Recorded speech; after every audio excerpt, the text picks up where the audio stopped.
వాటిని టర్న్ చేసుకుని ఇంకొక వైపుకి మార్చుకోవాలి. ఇదిగోండి ఇలా మనకి బబుల్స్ వస్తుంది కదా, ఆ బబుల్స్ రావడం కొంచెం ఆగిపోవాలి.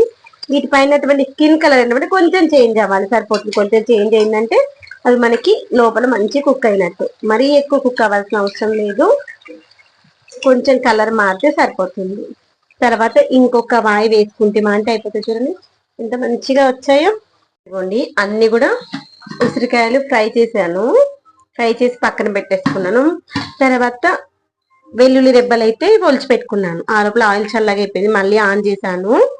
ఆయిల్ వేడవుతూ ఉంటుంది. ఆయిల్ వేడయ్యే లోపల మనం పొట్టు తీసి పెట్టుకున్నటువంటి వెల్లుల్లి ఉంది కదా, దాంట్లో జీలకర్ర వేసుకొని కచ్చా పచ్చగా మిక్సీ పట్టుకుందాం. మరి మెత్తటి పేస్ట్ వద్దు, కచ్చా పచ్చగా మిక్సీ పట్టుకొని వద్దాం. ఆ లోపల ఆయిల్ వేడవుతుంది. కచ్చా పచ్చగానైతే మిక్సీ పట్టేసుకున్నాను. ఇక్కడ ఆయిల్ వేడైంది, ఒక్కసారి చెక్ చేసుకున్నాం.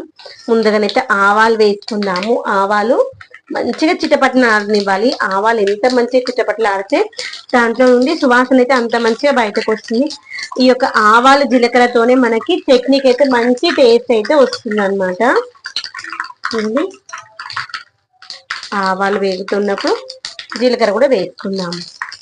నేనైతే ఇప్పుడు ఇంత వేసాను ఆవాలు జీలకర్ర. అవి చిటపట్లు ఆడుతున్నాయి, స్టవ్ చిన్నగా చేసుకున్నాను.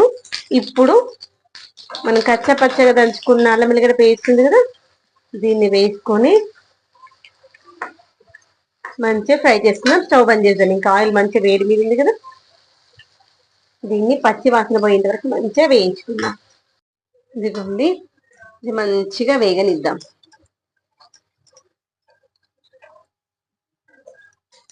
ఇది ఎంత మంచిగా వేగితే అంత మంచి స్మెల్ అయితే బయటకు వస్తుంది.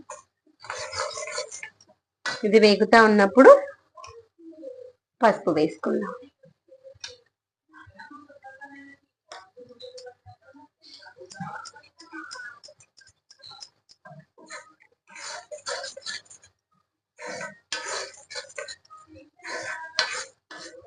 స్టవ్ బంద్ చేస్తున్నాను.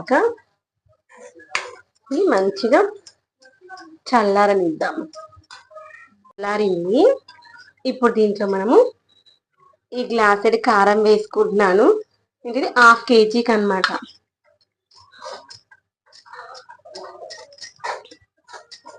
తర్వాత జీలకర్ర మెంతులు 2.5 నిమ్మకాయలు అయితే పిండాను, ఇంకొక సగం అట్లా ఉంచిన. ఇంకోటి గ్లాస్ వచ్చింది. దీంట్లో మనకి నిమ్మ గింజలు ఏమీ లేకుండా ఇది కలర్ ఇలా ఉంది ఏంటి అనుకోకుండా, దీంట్లో మనము కారం మెజర్ చేసుకున్నాం కదా, అదే గిన్నె అనమాట. ఇది కొంచెం దిగిపోయింది. ఇంకా రేపటి వరకు అయితే ఉసిరికాయలు